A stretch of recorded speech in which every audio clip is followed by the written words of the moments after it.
Thank you for joining today's webinar, focusing on revenue generation tactics. I'm your host, Robin Toe, Manager of Professional Services Consulting. During this webinar, we're going to identify 3 key areas that could generate revenue right now for your practice.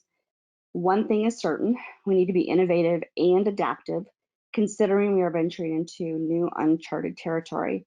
And we're probably going to experience many hurdles along the way, and it'll be a continuous learning process.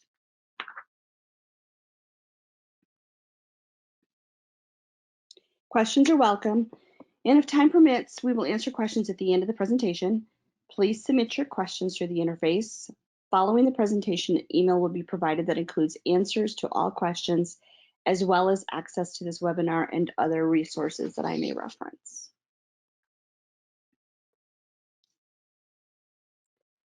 The new frontier is here.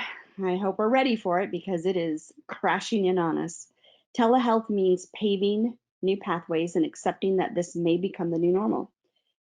While it surfaced a few years back with MIPS and regulatory, it never really gained the momentum that we had expected. A lot of practices may have looked at it, sniffed it out, and decided that just really wasn't the time for them. And it took this national crisis to really make us take a look again. And now we're all learning together how we transition into this new arena. Over the past 7 to 10 days, practices have been forced to observe social distancing, forcing many of us to transition into the new telehealth arena, overnight, so to speak. And so with that transition, we're learning together those different nuances of what it means to manage, launch, incorporate, implement, and understand where this is going from a perspective of telehealth. Unfortunately, we don't have a lot of pioneers out there that have really blazed the trails and have a lot of feedback. We're all learning together. We're understanding things moment to moment, especially as the government continues to release information as far as opportunities that are there, how to do things. A lot of people are still struggling with understanding some of the billing components. Some of these things, though, are par and par with launching new services, understanding and developing those arenas. So today, let's talk a little bit about telehealth and you as a practice or provider transition into it, and then how you adapt it a little bit better. And then we'll move into some other innovative ideas that we can think about as far as generating revenue. First and foremost, as you're thinking about telehealth, don't cancel all your appointments. Some of you may have already done it, but no worries, no fault in that, knowing that you needed to kind of move your schedule around. But those appointments that might be 2 or 3 weeks out still, that you're still wondering, okay, am I going to need to cancel those? Where are we going? Keep in mind, things are changing moment to moment. Day by day, we're getting new information. Things are shifting. Conversations happen and we don't know whether it's really, we've hit the peak of the virus, whether we're on the downside of it, whether we're on the upswing still. A lot of information can be confusing. So don't make your decisions for what is happening in 2 weeks based upon what's happening today. A lot of people have no schedules right now. Everybody is basically self-quarantined or they're staying at home. So life is not really going to be impacted that much based upon us holding out on changing our schedules. You can cancel your appointments, but keep in mind you're just going to have to reinvent those from the perspective of reaching out to the patients and managing it from a different perspective. But instead of canceling them, why don't you consider moving them to virtual appointments? And you can move them up so that they're closer on the schedule, something that can be even done this week or next week, or you could wait until you get closer to those appointments, whether it's 7 to 10 days out, and then move them. Think about rescheduling new patients that are not urgent from future dates up into the next coming weeks, because you've got the time. So think about it from that perspective. Next, you want to think about setting up your system to manage the process. So it's new, we're all trying to figure it out, but think about generating or creating unique appointment types. So within the system, most of the systems work around appointment types and purposes, or types and reasons.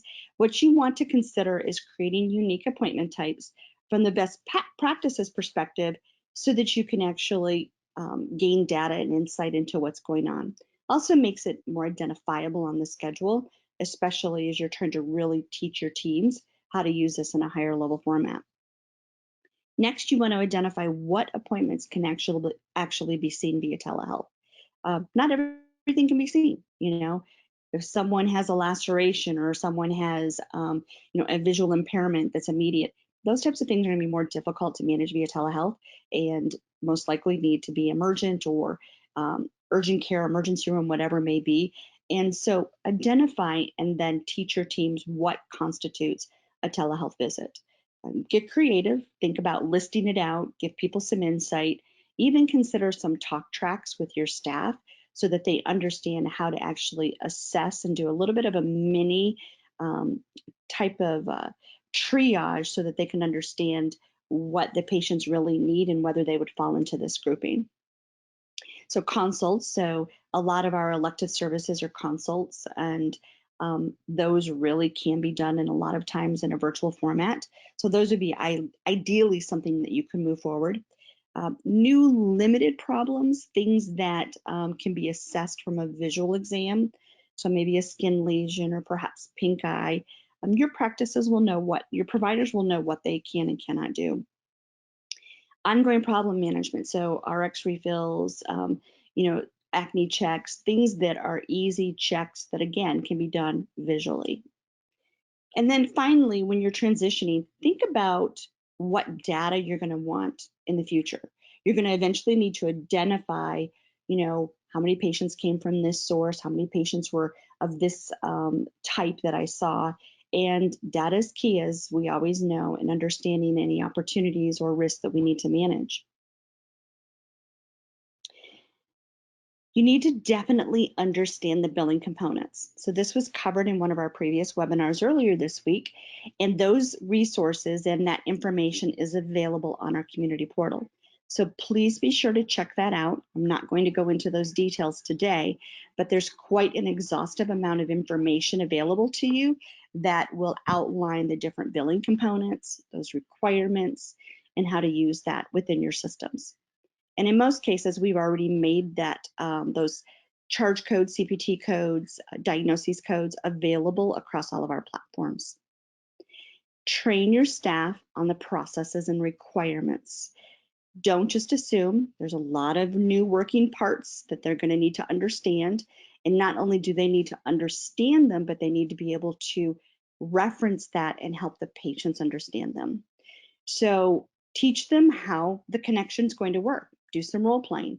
If you're using Zoom or one of our third-party partners in an API environment, or even if it's as simple as maybe you're doing Apple FaceTime or something to that extent, make sure that the person scheduling the appointment can communicate how that connection is going to work so that they can tutor the patients as they're going through this process.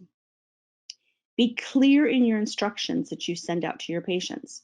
Make sure that they understand what they need to do to prepare for the appointment. Make sure that they understand how to connect.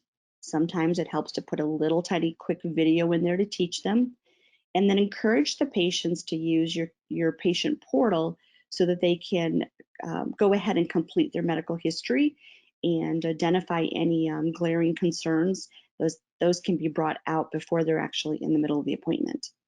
This takes effort, it takes training, it takes communication, something though that I think a lot of our practices right now have the ability to invest in because a lot of our practices have slowed down exponentially and they've got staff with time on their hands that they could work through these things. So make it simple for your patients so that they can embrace this and move forward with it quickly. Understand your guidelines. So HIPAA has temporarily allowed more leniency as far as conferencing with your patients. There's a lot to be said with that, but keep in mind that that is a temporary condition and you would want to always keep in touch with CMS and HIPAA guidelines so that you can be aware of when that is made not available any longer. So that's not something that Next Tech is necessarily going to be privy to immediately, but it's something that you should follow your federal and state guidelines to be aware of. All right, so now we need to transition your patients. Your patients are used to being seen. They're used to that face-to-face encounter. Human nature kind of dictates that desire to be managed on a face-to-face encounter.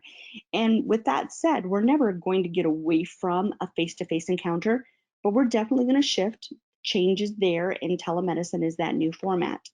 So what you need to do is work with your patients. on this. More patients are looking at this as opportunistic. They're working at home too, just like a lot of you as managers and providers and staff are at home, and you're trying to manage your day and work around the environment at home that can be a little confusing and also stressful. They're in the same situation, and they're looking for opportunity to kind of get back into that mode, and so they're going to be looking for ways to kind of get ahead of it. I've had practices tell me that patients have actually reached out and said, you know what, I'm ready for that procedure. Can I get it done now? And no, we're not open for business from that perspective. And so it's a little, surprising that people are still willing to, do procedures because they're like, well, I've got downtime. I'm at home. It's like having a vacation because nobody's really going to see me. And so they're looking at this as an opportunity to catch up. So make sure that you look for those opportunities and make it available to them and reference that. Make it known. If you don't announce it, they're not going to be any type of visibility in what you have available to them. So make it visible on your homepage. When you open up your website, any patient should know right away that this is available to them. Immediately, I can get seen from the comfort of my couch, and I can talk about any type of procedure that I want with respect to, elective procedures. Or perhaps I've got a problem and it's limited, then again, they know that you're available to help them within those resources. Use your e-blast or your patient base and send out a mass email to your patients. Outline what you've got available, what your options are. Make that available as far as that communication format. Use whatever texting platforms that you've got available that you may have used for appointment confirmations. Transition that information to announce that you've got these opportunities available. And finally, social media, platform that a lot of people are using right now because they're trying to stay in touch, but they're also trying to get away from some of the negative components that we see a lot of times in the news. And so they're just trying to separate themselves a little bit so people move towards social media to get some of that relief. So make sure that you use that platform as well. Make it easily available. So patients should be able to schedule on the portal. They should be able to schedule through your website using one of our third-party APIs. So those are things that are also an opportunity. Picking up the phone and calling you is definitely doable, but maybe it's 10 o'clock at night, you're not available, and they've just realized that they wanted to do that or the problem is newly presented. So patients are opportunistic. They're going to respond sometimes and react. So we want to make things available to them 24/7. So think about incorporating and launching that avenue of your practice where you may not have done that in the past. Review your schedule for any cancellations or no-shows that you've had in the past few weeks. This would be a great time to go back, call those patients. They probably may not even have thought that you've got an option for them to have a telehealth visit, and make it known to them that they could get on the schedule and get that problem resolved or maybe follow through with that consult. Remind patients of those benefits. Remember, a lot of the payers right now are waiving those copays with respect to telemedicine. So this is an opportunity for them to realize that, well, may not have the extra funds, but at the same time, they're not going to be charged for those copays. So this is ideal for them to take advantage of that. So again, in your messaging, when you're announcing that you offer this, make sure you make that information known so the patient understands the benefits to them with this service. Patients that need really quick visits, like they aren't quite valid for prescription refills because it might have been just over a year. Maybe you're not limiting that as much. So those might be patients that you offer those quick visits for because some of them can be billable. You can order testing or labs from there as well, and it may or may not be available in your region, and you can't necessarily make that available because of the stay-at-home policies that might be in place in your state or your domicile, but consider, if that's an option, making that available. So let's really think about how innovative we can get. We've talked about how we transition and make it known to our patients, but what types of consults can be seen? So from an elective perspective, and I know that that kind of tapers differently based upon our primary different electives that we have, but speaking about electives, we can think about skincare assessments.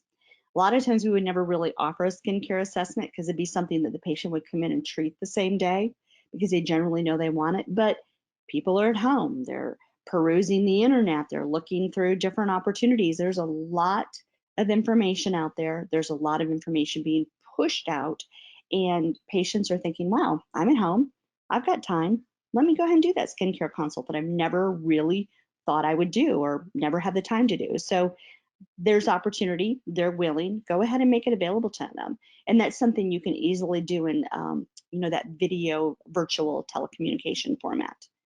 Cosmetic surgery consults, very easy to do. Something that I know a lot of practices that I've worked with have actually started doing that, and they've been very successful. Think now is the time to do the consults. Fill up your schedule, because when it's open for business, that's when you're going to want to fill your schedule with surgery, because you're not really going to want to see consults. You're going to want to fill the time with surgery, which is your revenue generator. From the optical perspective, you can think about frames. You can even do some vetting as far as understanding if a patient might even be a LASIK candidate. So there's some opportunities there. Toxin filler consults, easy to do. Again, where people may have never done that, now people are willing and able and available to do it. So make it appealing. So this is the time to think, okay, I'm offering a free skincare consult. People will respond to that, especially if they don't really necessarily have all the income, but they're thinking, I still want to do this, just because maybe not now, but when doors are open again, I want to go in and do something. Or they might have the ability or the means to spend a little bit of money right now, and they're thinking, well, now's the time. Let me get on a good skincare regimen. So free resonates, free consults resonates. And it's really not necessarily going to be a revenue generator at the moment, but it's the benefits it provides to the patients long term, as well as the goodwill that you extend to them. And furthermore, a lot of patients might consider buying over the counter products from you or supplies based upon whatever service you speak to them of. Nurture your current leads. So you've got a database. Dig into your database and look for those people that have already reached out, and use this time to further market to them and let them know that you've got these available options to them, especially if you're appealing to them in more of a complimentary or free aspect. All right, so let's think telehealth in the future. It's probably not going to go away. It's definitely going to be something that practices can adapt and utilize in the future, and even look at it as being a more constructive, productive form of their practice, and they'll adapt it. They'll look at this as being a way to evaluate high-risk patients before they come into the practice. Can become a more immediate option to patients. So you might decide in the future that you want to offer some, evening appointments to your patients, because people will always look for options, and that might be a good option that you offer once a week. Or you might have multiple providers in your practice, and you make that one of the shifts that they offer. So there's a lot of inefficiencies that we didn't understand before, but we can probably find ways that this will help our practices become more structured and efficient and actually save money. So from the Next Tech perspective, we are actively producing a very thoughtful long-term solution. It is definitely just about ready to launch. It will be made available complimentary initially to all of our client base. And there's a lot of great work that's been put out there from our teams. Our departments have really been working very hard, but thoughtful and strategic in what we were going to do. So look for that information in the next coming weeks as far as being made available to you. It's exciting times. Our company is very excited about what we're going to do for you, and it's going to be long-term solutions, but very structured in how they help you as a business, and not just from a telehealth, but for many avenues in your business as we roll these out. So as you can see, I've listed a few things here, and again, little teaser, but more to come. All right, so let's transition into retail. So retail is not something every practice utilizes, but generally a lot of our cosmetic derms and our even just general derm, plastic surgery, med spas, even ophthalmology will have some component of retail, even if it's contact lenses or over-the-counter different supplements. So generally, most of the time, I'll find some element of retail within a practice. So let's talk about how we can get creative with this. Most people are saying, well, will patients really even buy retail right now? Well, the answer is yes. Um, and they'll buy it online because they've always bought it online. I mean, we shifted to digital shopping long ago. It's not something new. People have gotten, or companies have gotten very smart about how they do this. There's not any time that I don't read a blog or get into a website and there's always something popping up saying you also might be interested in this. So those teasers and ticklers are always there. So businesses have gotten very savvy, and the internet has played quite the large part in how we shop now. So people do it from the convenience of their home. So, the pandemic really didn't move us to shopping at home. It just surfaced it and made it even larger. So curbside service is definitely something that people will look for at this moment simply because of the stay-at-home warnings and how everybody is expected to not really um, get to maintain that social distancing.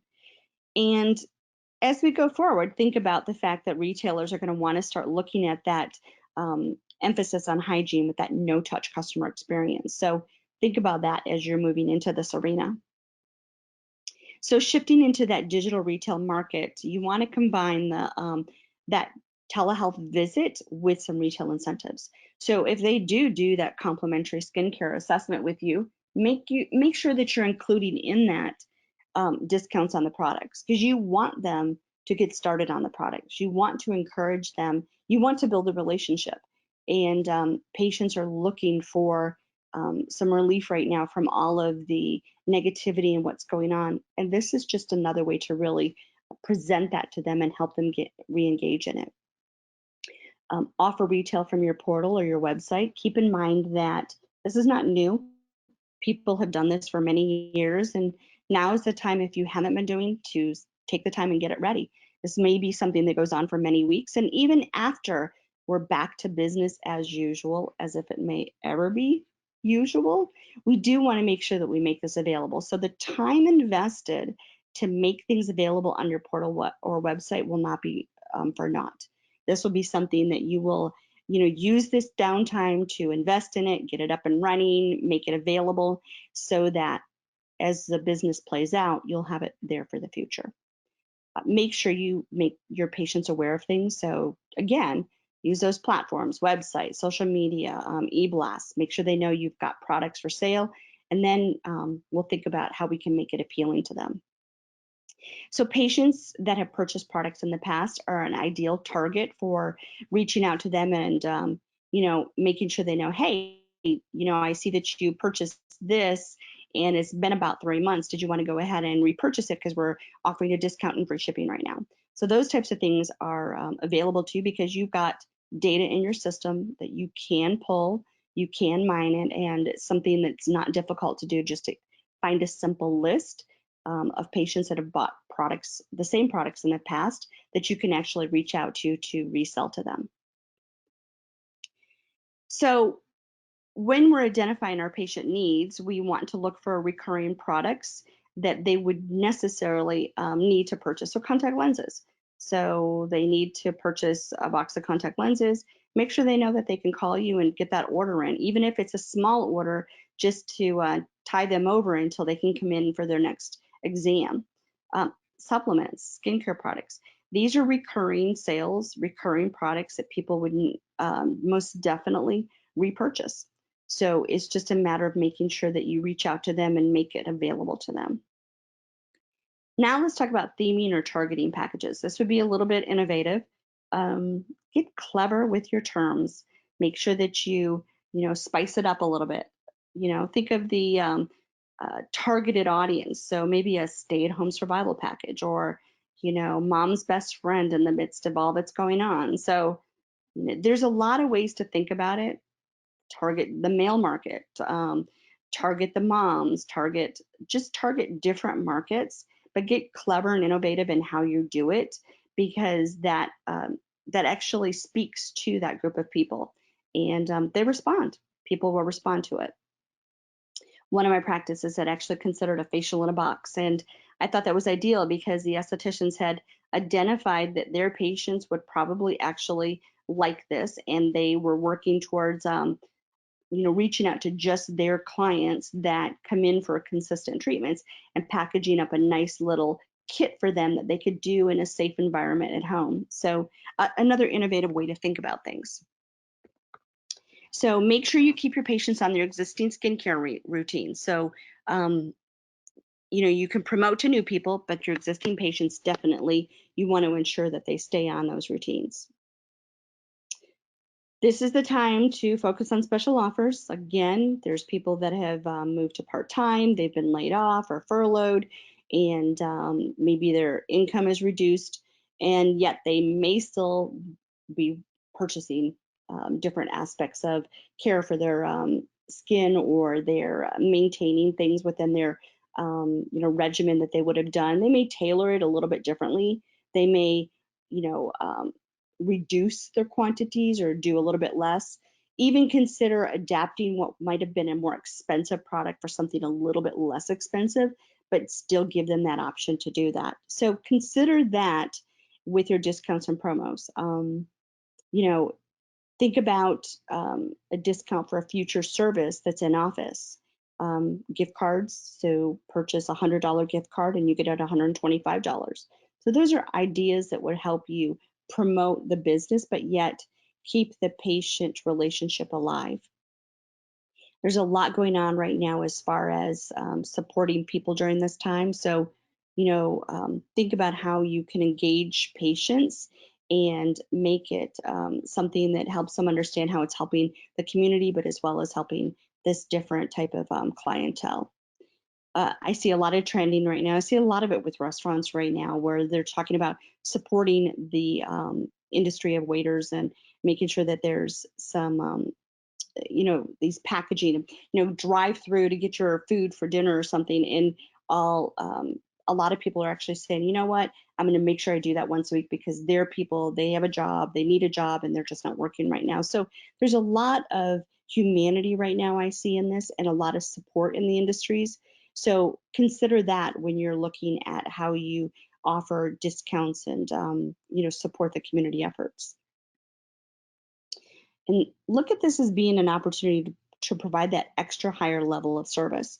Um, so I'd mentioned this in my earlier presentation, if you were able to participate, that adding labels to your retail products is ideal.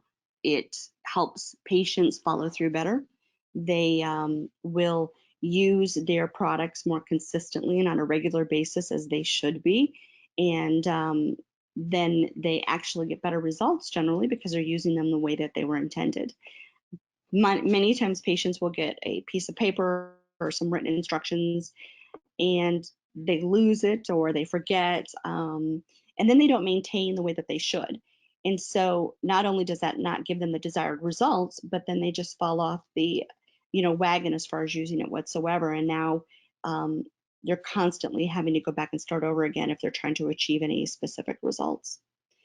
Offer a drive-through type of retail system. So if you can and you are able to work out of your office, but still maintaining that social distancing, think about packaging up the products and offering it to your patients so that they could get out of the house for a few minutes and drive through and pick up that product or that packaging. Include free shipping, always a win, so that the patients realize that you're definitely making sure this is easy for them. And then make sure you follow up. Don't just send the products. Make sure that you touch base with the patient anywhere from 3 to 5 days after you've shipped the package to ensure that you walk through the use. How do you use it? Make sure that they're comfortable with what they've received and that they don't have any further questions on it. Even set up another checkpoint with them further down the road. Again, staff have more time right now. They're not seeing patients face to face within the practice. This is the time to really build those relationships and really give it that extra high level touch that we normally wouldn't put into this. So post COVID, where do we really want to think about this? Eventually, patients should, as you want them to come in and make appointments. And this is the time to think about that. So they've engaged with you, they've done some sort of consultation, they've started a new skincare process, maybe they got facials in a box or peels in a box, and now you want to make sure that you get them on the book. So it's a good time to go ahead and start scheduling them. Even though we don't know when the doors will be back open, it's okay to start estimating it, because you can always reschedule and move those appointments. Because when the doors open, it will be busy, because there's going to be a lot of patients that have waited for their appointments, and now the schedules will be flooded, as we all hope and wish. Offer discounts for their next in-office treatments, such that um, they've invested in skincare, they've invested in products, they've invested in, moving forward with those supplements or treatments that you're recommending that are part of your retail regimen. Now give them a discount, such that the first time they come in to get a different type of treatment or service, that it's discounted. So those are things to think about as you're moving forward. Don't assume that your patients won't respond. Patients are available. Remember, they're at home just like you are. And so they're looking for this distraction, so to speak, from the common day news, or from the fact that they're home with their kids all day, which are normally in school.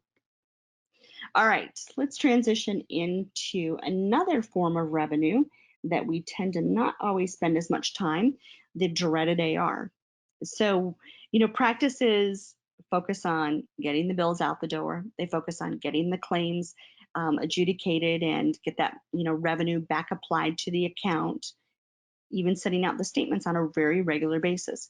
But managing the AR just never seems to be the most important thing in a practice. And generally, what I find is it is the least understood, the least managed, and probably where a lot of the revenue is sitting right now, that you now have the time to focus on. So, with respect to the insurance, you want to consider assigning additional staff to this. Now's the time to dig in. Get ahead of it. You've never really had the additional hands to do it. Now you've got the people that can pick up the phone and chase the insurance companies, get the information that they need to get that claim paid. And so that's definite money that you should be working on getting right now. Focus on the easy fixes, the ones that are, quick corrections to get them back out there, or maybe just sending medical records, things that aren't very difficult, that, you're responding to a letter that says, just send medical records, get those medical records printed, ready to go, and send that off so that you can actually get that processed. A lot of times those things sit in a pile on the desk and they just don't get the attention that they need. Now's the time to pay attention to them and use your additional staff that have more free time to get this done. The second and third aging bucket are generally where you can probably find the most anticipated revenue to generate, because they're usually the ones that didn't pay the first time around and generally might have just a small quick fix that you could get easily fixed, get that claim back out the door, and get that revenue in the office. Finally, a lot of times we forget about the missed charges, or the misses overall in the practice, and even where the bill never went out to the provider or to the payer. So think about doing some audits, look at through your provider schedules, and make sure that all of the visits or encounters have actually been submitted. So it's a good way to look for lost missed revenue. I would definitely start with January 1 moving forward, and I'm sure you'll probably find something if this has not been one of your normal processes during your month end. Manage your unapplied credits, because unapplied credits do focus on applying revenue to the patient account, co-pays, co-insurances, anything like that, so that you can actually get ready to send statements and or understand where there is still claims that need to be refiled or pushed to secondaries. Review the encounters and make sure that they're all billed out correctly. There's specific reports in your system that are available to help you understand that the patient had an appointment and a bill was not created. So not that the provider didn't do it, it's just maybe came from the schedule and never went to the provider to actually create it. So make sure that you research those types of things. Look for surgeries that weren't billed. I oftentimes find that we focus on the in-office visits, but we forget to go back and look at the surgery schedule and make sure that every surgery from our outside facilities was actually billed out. Look for initial claim forms that have had no response. So you sent the claim and it has never been there's never been any type of response, which that could even easily be in that second or third bucket, but it still is something to pay attention to. And then finally, there's always the third party out there that can help you with some of this. If you have limited resources and or you're looking for some really dedicated high level efficiency, look for a third party that can help. There's definite billers out there and companies that are very apt at doing this, can do it very quickly for you, even if it is just a short-term solution for you and your business to help you get over this hurdle. We would be remiss if we didn't focus a little bit on the patient AR. And while we're all sensitive to financial concerns with our patients as we are with our own, we would be remiss if we didn't actually ensure that there was some attention paid to this. So don't stop sending statements to your patients. You're Be sensitive, be understanding, and at least consider sending the statements and then at least setting up your payment plans. And even if it's the smallest amount, but you're still engaging with the patients and they see that you're working with them. And surprisingly, some patients might even just flat out pay it. Consider offering a prompt pay discount. Now, I say this with a major caveat. You need to make sure you check with your state guidelines to determine legalities and if this is permitted within your state. This is not something that all states will agree with or they will frown on it. So look for that as an option, but make sure you check with your state guidelines.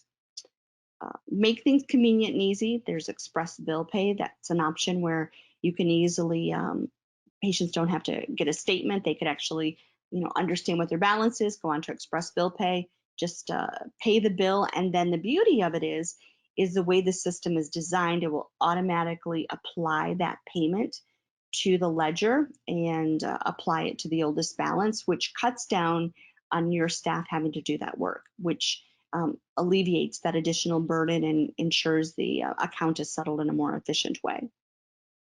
So all of these things are designed to help you just take a quick deep dive look sometimes into your financials within your practice, recognizing that while you may have furloughed your staff or even sent them home thinking that there's not enough for them to do, think of this as something to invest time in, simply because your patients and your insurance payers owe the practice money.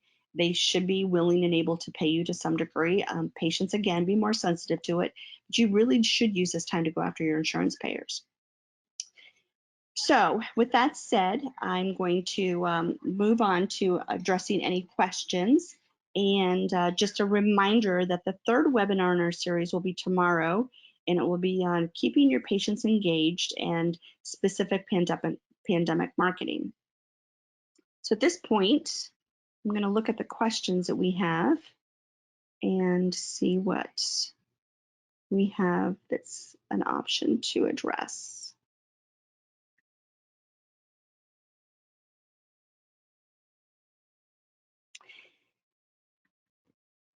So the coding information for telehealth is available for you. It is on our COVID specific page on our community portal on the Next Tech website. If you're having trouble locating that, reach out to our support team or your client success manager, and they can make sure you get connected to that. We're updating it frequently. There's a lot of information out there for you, previous webinars, how-to guides, documentation, links to different government websites. So please make sure you're aware of that. And it's not a one and done type of page. We're constantly adding more information to it.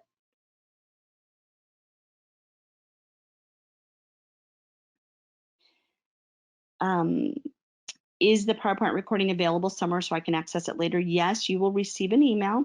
The email will give you access to this presentation so that you can review it at another time. It will also be made available on the community portal under the COVID page. The question is, for toxin filler consults, are you supposed to let them know what fillers and neurotoxins you would use and how many syringes and units? That may or may not be an option. It just depends upon the provider and the patient. More often than anything, it's nice to be able to just do a visual consult with the patient and identify or listen to them, identify their concerns, their desires, and then make suggestions. And then it gives them time to process and understand it, and even maybe provide a plan for them or an approach that phases it such that they might want to start with minimal effects, maybe just a small treatment, just do Botox, and then graduate into some more heavily used fillers depending on their different deficits. So I would not suggest that you tell them what fillers and neurotoxins. You can talk about them, you can educate them on them, but more than likely, it's usually better just to understand where their areas of concern are and what treatments are available for them. Which programs do you recommend using for online appointments that will interface with Nextech? Great question. We have several partners that do integrate with the system. They are available on our website. There is a resources page. That resources page gives you several companies that we interface with. So I would recommend you check that out. There's different needs for different practices, I find, and what I have found that there's not just one solution, but a lot of these solutions offer a litany of solutions for your practice. So you want to look at what your needs are in the practice and then determine which one of those companies fulfill that for you.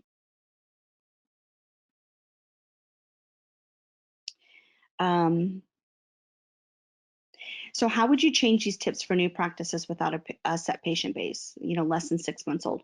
Great question. A lot of times there's, even with a small base, there's chatter. So that's one way to, get the friend referral or the patient referral.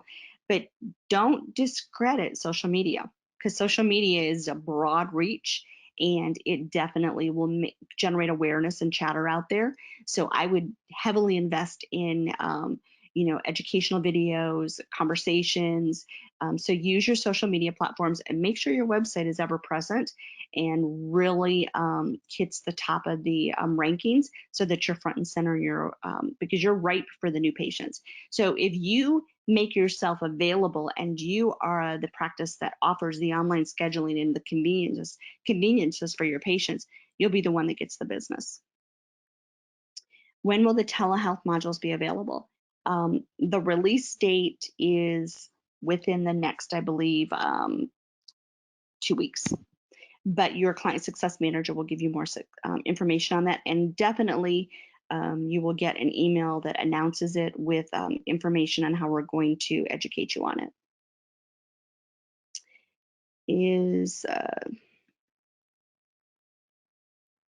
Again, other questions about third-party APIs. They all are great. I have had the opportunity to spend time with all of our API companies and learn about their services, and I haven't found one that I did not like. But I do find that they all offer different things.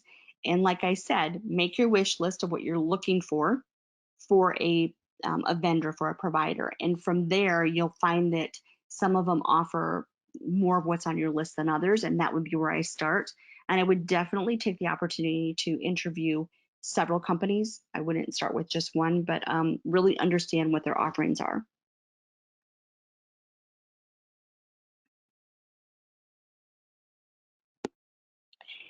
So, question about collections for pre-COVID. If a claim is sent to go to collections, would you still pursue it?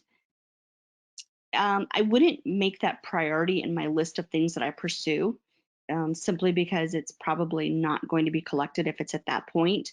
I'm sure there's other things in your AR that you should invest your time, or you could invest your time in first. So probably would not focus on those first.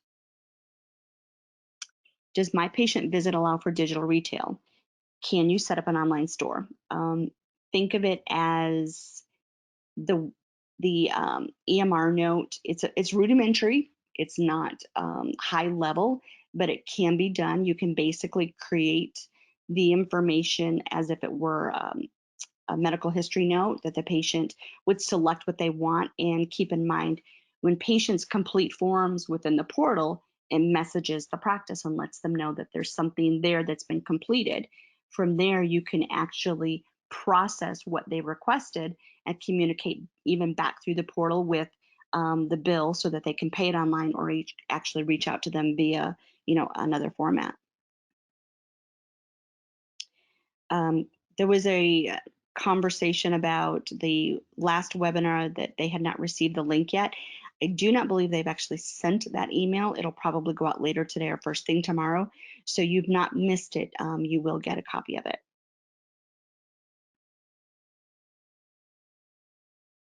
Do you think now would be an opportune time for a practice to add new services that could generate new forms of practice revenue?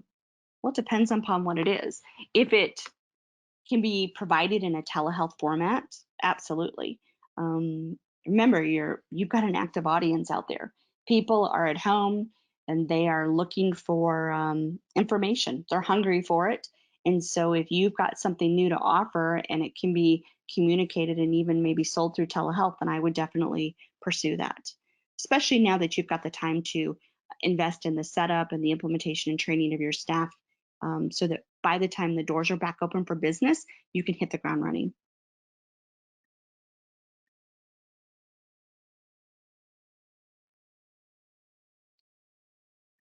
And I believe that covers the bulk of the questions.